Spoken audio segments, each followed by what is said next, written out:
కస్తూరి రంగరంగా నాయన్న కావేటి రంగరంగా శ్రీరంగరంగరంగా నిను బాసి నేనెట్లు మరచుందురా. కస్తూరి రంగరంగా నాయన్న కావేటి రంగరంగా శ్రీరంగరంగరంగా నిను బాసి నేనెట్లు మరచుందురా.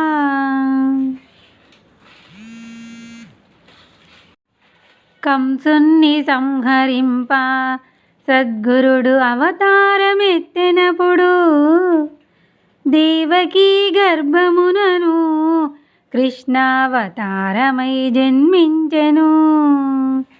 కంసుని సంహరింప సద్గురుడు అవతారమెత్తెనప్పుడు దేవకీ గర్భమునను కృష్ణావతారమై జన్మించెను.